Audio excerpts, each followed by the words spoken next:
नमस्कार दोस्तों, आप सभी का स्वागत है एक बार फिर हमारे YouTube चैनल पर। अगर आपको हमारे वीडियो पसंद है तो आप YouTube चैनल को सब्सक्राइब करें और कमेंट करें और लाइक करें। तो अब बिना किसी टाइम पास के चलिए हम आते हैं अपने टॉपिक पर। तो अब तक हमने आवेश के बारे में और आवेशन के प्रकार के बारे में संपूर्ण जानकारी आपको मिल चुकी होगी। तो अब हम बढ़ते हैं वस्तु के आवेशन के संबंध में मुख्य बिंदु, यानी हमने आवेशन किया लेकिन उसके बारे में कुछ दो मुख्य पॉइंट है नॉर्मल, आप एक बार देख लीजिए आखिरकार वो पॉइंट है क्या। पहला है कि आवेशन के पश्चात द्रव्यमान परिवर्तित होता है। द्रव्यमान परिवर्तित होता है यानी जब किसी वस्तु को आवेशित किया जाता है, मान लीजिए कोई वस्तु आवेशित होगी या तो धनावेशित होगी या ऋणावेशित, और मान लीजिए कोई दो वस्तु है परस्पर रगड़ा जाता है, अभी बताया, एक तो या तो धनावेशित होगी और दूसरी वाली क्या होगी, ऋणावेशित। तो इस दौरान क्या होता है, इन दोनों के जो गोले, मान लीजिए जो दोनों वस्तु उनके द्रव्यमान में क्या होगा, परिवर्तन। एक का द्रव्यमान तो क्या होगा, कम होगा, और दूसरे का द्रव्यमान क्या होगा, अधिक होगा। ये कैसे होता है अभी आपको मालूम पड़ जाएगा। पहले ये प्लांट देखिए, ऋणावेशित जो मान लीजिए जो वस्तु ऋणावेशित हुई है या गोले का मतलब वस्तु ले लीजिए आप, ऋणावेशित गोले का द्रव्यमान क्या होगा, अधिक होगा, और जबकि धनात्मक गोले का कम। आखिर ऐसा क्यों? ये मान लीजिए ये दो गोले हैं ए और बी, या मैं इधर आ जाता हूँ अभी, मान लीजिए ए गोला है और ये बी गोला है, ठीक है। इन दोनों वस्तु को हम क्या किया, घर्षण द्वारा आवेशन, आप समझते हैं घर्षण करना, इन दोनों बीच में क्या किया, घर्षण किया। घर्षण की वजह से क्या हुआ, इसके जो इलेक्ट्रॉन थे, मान लीजिए दो इलेक्ट्रॉन, मान लीजिए मैं दो इलेक्ट्रॉन की बात कर रहा हूँ, ठीक है, दो इलेक्ट्रॉन इधर चले गए, यानी ए और बी वस्तु को हमने क्या किया, घर्षण किया। उस घर्षण की वजह से इसके ये जो गोला ए था उसके दोनों इलेक्ट्रॉन किधर चले गए, इधर, इन दोनों को रगड़ा तो क्या उष्मा की वजह से ये इलेक्ट्रॉन इधर से इधर आ गए। जैसे ये इधर से इधर आए, अब ये देखिए अगली स्थिति देखिए, तो इससे इलेक्ट्रॉन, आप मालूम इलेक्ट्रॉन इधर गए तो इसके पास क्या आएगा, नेगेटिव चार्ज, और इधर पॉजिटिव चार्ज। यानी देखिए पहले वस्तु रगड़ने के दौरान की स्थिति है ये रगड़ने के दौरान और ये रगड़ने के पश्चात।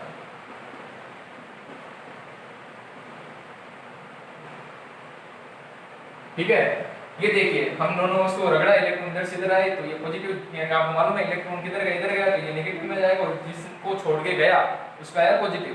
अब ये देखिए इसमें द्रव्यमान किस परिवर्तित होता है, आपको मालूम है इलेक्ट्रॉन है, इलेक्ट्रॉन में क्या होता है, कुछ द्रव्यमान होता है, चाहिए भले वो बहुत ही कम क्यों ना हो, लेकिन द्रव्यमान तो होता है ना।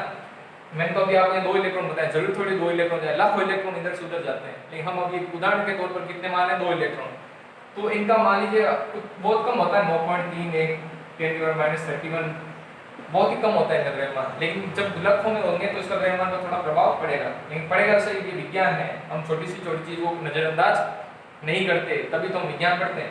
तो मान लीजिए दो इलेक्ट्रॉन इधर गए, इसका मतलब ये देखिए इलेक्ट्रॉन उधर से इधर गए, मतलब ऋणावेशित हुआ तो इसमें दो इलेक्ट्रॉन ज्यादा है, इसमें ज्यादा है, यानी ऋणावेशित के दौरान दो इलेक्ट्रॉन ज्यादा है, इसका मतलब इसका द्रव्यमान अपेक्षाकृत अधिक, द्रव्यमान अपेक्षाकृत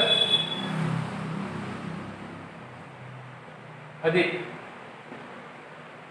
द्रव्यमान अधिक हो गया, इलेक्ट्रॉन इधर आ गया। इलेक्ट्रॉन क्या होता है, इलेक्ट्रॉन में कुछ भार होता है, मान लीजिए एक बात नॉर्मल बात है, इसके मास मान लीजिए 2 किलो के ये बांट थे, 1 किलो के, ये देखिए 1 किलो बांट इधर चले गए, तो ये ऋणावेशित हुआ तो 1 किलो इधर, 2 किलो वजन बढ़ गया, और जब इसका 2 किलो वजन क्या हो गया, कम। उदाहरण से समझिए 1 किलो के ये मान लीजिए 2 इलेक्ट्रॉन हैं, ये 1 किलो के इलेक्ट्रॉन इधर चले गए, 1 किलो के इलेक्ट्रॉन इधर चले गए, तो इसके बाद ऋणावेशित हो गए, धनावेशित आप भी जानते हैं। लेकिन जब ये इलेक्ट्रॉन इधर गए, यानी इसका मतलब ये 2 किलो इधर से उठ के इधर चले गए 2 किलो, इसका मतलब ये जो गोला था ऋणावेशित उसका 2 किलो क्या बढ़ गया वजन, जब इसका क्या 2 किलो वजन घट गया, मतलब द्रव्यमान कम हुआ, द्रव्यमान कम।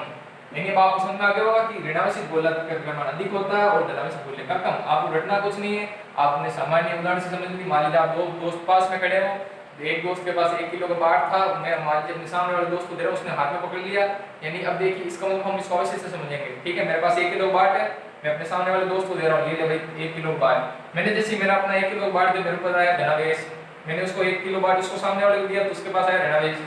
तो अब देखिए मैं जैसे धनावेशित हुआ, पहले मेरे पास 1 किलो था, लेकिन मैं जैसे धनावेशित हुआ तो मेरा 1 किलो मैंने उसको सामने दिया, तभी मैं धनावेशित हुआ, इसका मतलब मेरे अंदर क्या हुआ, द्रव्यमान कम हुआ, और उसको ऋणावेशित करने के लिए मैंने उसको 1 किलो बाट वो उसको दे दिया।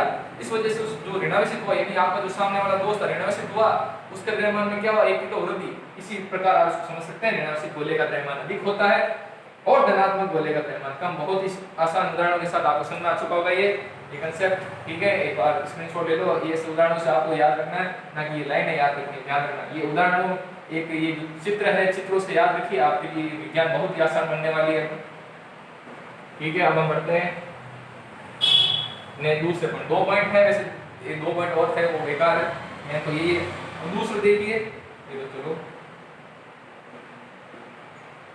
विद्युतीकरण का सही परीक्षण प्रतिकर्षण होता है ना कि आकर्षण।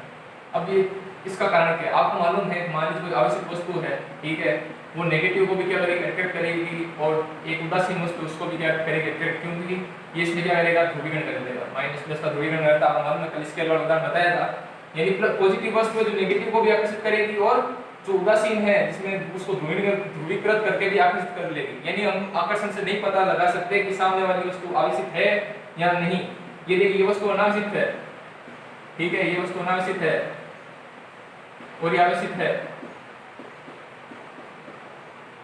अब मान लीजिए किसी बॉल को देखेंगे, उसके ऊपर हमें माइनस लिखा हुआ थोड़ा दिखेगा, मैं ऋणावेशित हूँ, मैं उदासीन हूँ, मैं धनावेशित हूँ, हम तो उसको प्रयोग द्वारा देखते हैं, तो प्रयोग द्वारा देखना है तो हमें प्रयोग पहले मान लीजिए मैंने धनावेशित आकर्षण से समझने का प्रयास करूँ, मैं आकर्षण से पता लगा लूंगा कि सामने वाली आकर्षित है या नहीं। और लो भाई साहब, अगर मान लो आकर्षित हुई तो मान लो इसको तुम बोल दो आवेशित, तो इसको भी आवेशित बोलना ही पड़ेगा, आकर्षण के हिसाब से समझोगे, इसका मतलब जबकि ये आवेशित है नहीं, अनावेशित है, इसलिए प्रतिकर्षण का कंसेप्ट होता है, जब मान लीजिए प्लस प्लस है, ये पॉजिटिव है, इसके सामने अगर मैं पॉजिटिव रखूं, अगर ये प्रतिकर्षण हो, इसका मतलब मैं अब कह सकता हूं कि इसमें एक सामने वाले के पास में क्या है, सामने वाले के पास क्या है, आवेश है, वो भी कौन सा है, समान प्रकृति का, और जबकि ये वाला उदासीन आएगा तो ये आकर्षित करेगा। यानी अगर मान लीजिए मेरे को किसी आवेश को पहचानना है तो मैं क्या करूंगा, प्रतिकर्षण का कंसेप्ट जहाँ जहाँ लगेगा, मान लीजिए मेरे पास 4 वस्तुएं थी, जहाँ जहाँ प्रतिकर्षण हुआ इसका मतलब वो सामने वाली वस्तु क्या है, आवेशित है। अगर मान लीजिए जिस वस्तु में प्रतिकर्षण हो जाए, ये देखिए अनावेशित में तो हमेशा क्या होगा, आकर्षण होगा। मान लीजिए मैं अनावेशित वस्तु ले रहा हूँ, कोई भी अनावेशित वस्तु के सामने भले प्लस रखूं या नेगेटिव, ये पॉजिटिव, इसके सामने भी अनावेशित वस्तु क्या होगी, आकर्षित होगी, लेकिन हम इसका मतलब क्या है, इससे हम पता नहीं लगा सकते कि सामने वाली वस्तु क्या है, अनावेशित है या आवेशित। अगर मैं सामने, इसका मतलब क्या है, हमें अगर जिस दो वस्तुओं के बीच प्रतिकर्षण हो जाए तो उस हिसाब से हम बता सकते हैं सामने वाला क्या, समान प्रकृति का। यानी एक सिंपल कंसेप्ट है कि अगर जहाँ परीक्षण के प्रतिकर्षण के आधार पर गेम क्या लगाते पता, इसके बारे में आपको ज्यादा सोचने की जरूरत नहीं है, ये थोड़ा डीप थिंकिंग है। अगर ये आपको समझनी है तो ज्यादा चिंता नहीं, बस आपको ध्यान रखना है कि हम आवेश का जो विद्युतीकरण का जो सही परीक्षण है वो प्रतिकर्षण के आधार पर होता है। चलो ये तो थे नॉर्मल 2 पॉइंट, ज्यादा इसमें चिंता की बात नहीं है, जैसे ये इंपॉर्टेंट है और ये तो ठीक है ही है। लिखने वाले आपको क्या अच्छे उत्तर बनाने भी पड़ते हैं बोर्ड में, क्योंकि अच्छे तरीके से लिखना है आपके लिए बहुत जरूरी है बोर्ड में। अब मैं चलता हूँ अपने क्वेश्चन पर, अब आते हैं क्वेश्चन पर। एक अच्छा सा क्वेश्चन है आपके सामने, चालक छड़, यानी मान लीजिए चालक छड़ कोई सी हो सकती है, मैं तांबे की छड़ मार रहा हूँ, चालक छड़ को हाथ से पकड़कर कपड़े से रगड़े तो छड़ आवेशित नहीं होती। हम नॉर्मल देखते हैं, हमने प्लास्टिक की छड़ ली, बालू से रगड़ा, उसके बाद मैंने कागज के टुकड़े के पास रखे तो कागज के टुकड़े के आकर्षित हो, इसका मतलब वो जो आपके पास प्लास्टिक वाली छड़ थी वो तो क्या हो गई, आवेशित हो गई, प्लास्टिक वाली छड़ तो आवेशित हो गई। लेकिन अगर मैं बाई चांस वही तांबे की छड़ के साथ अपने सर के ऊपर रगड़ूं और कागज को अपनी ओर आकर्षित करना चाहूंगा, मान लीजिए कोई नादान बालक है, वो तांबे की छड़ को लेके ऐसे रगड़ेगा और सोचेगा कि भैया तुमने प्लास्टिक वाली से रगड़ा, तो मान लीजिए वो जो कागज के छोटे छोटे टुकड़े थे वो तो चिपक गए। ये देखिए कांच वाली से तो देखिए कांच मान लीजिए या प्लास्टिक मान लीजिए, प्लास्टिक को मैंने रगड़ने पर रगड़ी हुई, ठीक है, सीधा लिख रहा हूं, रगड़ी हुई, उस पे तो ये जो कागज के टुकड़े थे, कागज के टुकड़े क्या हो गए, आकर्षित हो गए। लेकिन एक दूसरा आपको छोटा बच्चा पूछने, भैया मैंने ये तांबे की रोड थी, तांबे की रोड या छड़, इससे कागज के टुकड़े आकर्षित क्यों नहीं हुए, आकर्षित क्यों नहीं हुए? क्या कारण है कि तांबे की छड़ मैंने अपने सर पर रगड़ी और ये जो कागज के टुकड़े थे इस पर नहीं चिपके, क्यों नहीं चिपके? क्या कारण है? आपसे एक छोटा बच्चा पूछ के तो आप क्या उत्तर दोगे? आपने तो आवेश पूरा पढ़ा है, आपने तो बताया था कि किसी चीज को अपने सर पर रगड़ूंगा तो वो आवेशित होगी तो वस्तु को आकर्षित करेगी, कागज के टुकड़े को आकर्षित करना चाहिए, जबकि यहाँ ऐसा हुआ नहीं, क्यों नहीं हुआ? इसका एक कारण, ठीक है, कारण है आपको दिख रहा है, ये देखिए ये दो। अब इसको आप क्या उदाहरण कंपेरिजन से पढ़ोगे तो आपके लिए आसान बन रहा है। तो अब ये देखिए, अब आप मान लीजिए आप ये लड़का है, ठीक है, इसके हाथ में क्या है, तांबे की छड़, तांबे की छड़, ठीक है, और ये मान लीजिए कोई ऊन का कपड़ा है, ऊन का कपड़ा, ठीक है, इन दोनों को आपस में क्या करेंगे, रगड़ेंगे। मान लीजिए कोई मेरे को नहीं मालूम पॉजिटिव या नेगेटिव, लेकिन मान लीजिए इसके ऊपर मान लीजिए प्लस है, इसको रगड़ते हैं आवेश तो आता है, रगड़ेंगे तो आवेश होगा। मान लीजिए इलेक्ट्रॉन इधर से इधर चलेगा, इस पे क्या आ गया नेगेटिव, इस पे आ गया नेगेटिव, इसके ऊपर आ गया क्या पॉजिटिव चार्ज। अब देखना क्या होता है, ये हाथ है, ठीक है, इसका हाथ है, ठीक है, ये जमीन से ये है धरती, धरती पे खड़ा धरती पुरुष महापुरुष, ठीक है। जैसे ही ये तांबे की छड़ को ऊन के कपड़े से रगड़ेगा तो चलो ऊन का कपड़ा ऋणावेशित हो गया, तो ये तांबे की छड़ क्या होगी धनावेशित। लेकिन अब देखिए घटना क्या होती है, ये क्या है चालक छड़, आपको मालूम है तांबे की छड़, ये देखिए चालक छड़, ये क्या है चालक छड़। और अभी मैंने कल आपको एक छोटी सी दो परिभाषाएं बता दी, चालक और कुचालक। चालक जिनमें आवेश का प्रवाह क्या हो आसानी से, कुचालक जिनमें आवेश का प्रवाह नहीं होता। तो चालक छड़ है तो आवेश का प्रवाह होगा।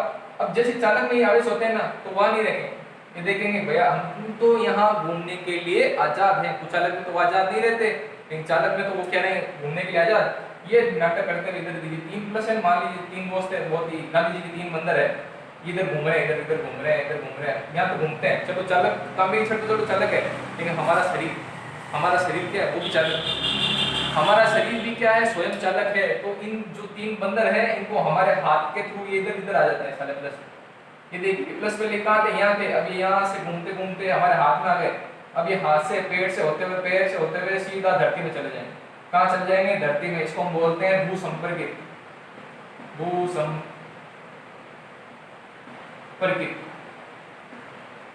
यानी देखिए आवेश यहाँ उत्पन्न हुआ जब चालक था, चालक की वजह से वो जो 3 आवेश उत्पन्न हुए वो घूमने के लिए स्वतंत्र थे।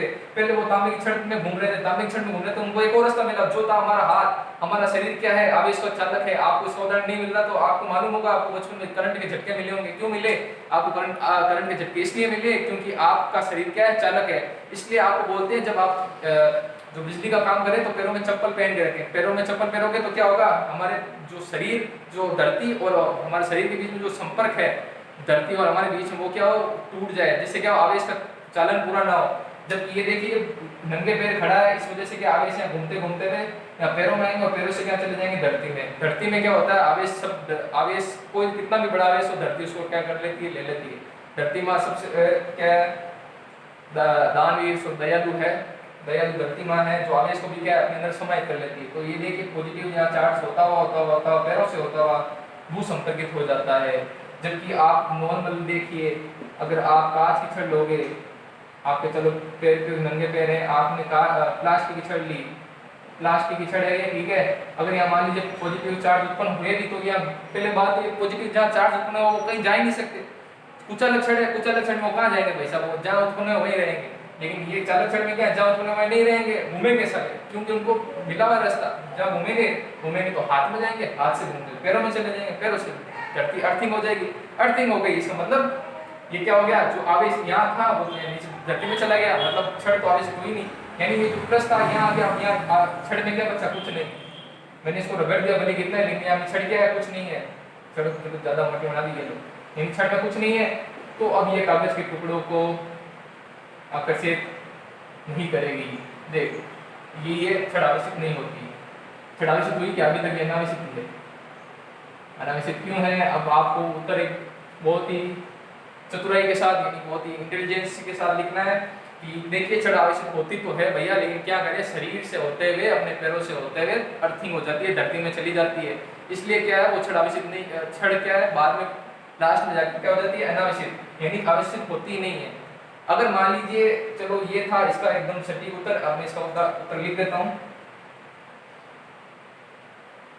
आवेश कपड़े से रगड़ने पर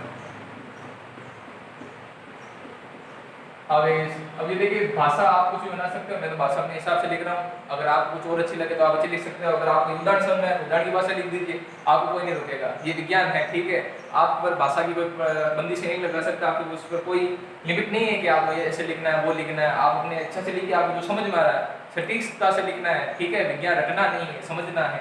समझना है तो आप क्या मालूम किताब से भी अच्छी भाषा लिख दें और आपको लिखनी है ठीक है। ये और उदाहरण लिख दीजिए। ये पॉजिटिव चार्ज या हाथों से होते हैं पैरों से होते हैं वो संपर्कित हो जाता है, इसलिए छड़ आवश्यक नहीं होती। यही कारण है, ये मैं लिखूंगा मेरे को कौन सा ज़्यादा रटा हुआ है। कपड़े से रगड़ने पर आवेश शरीर द्वारा स्थानांतरित होकर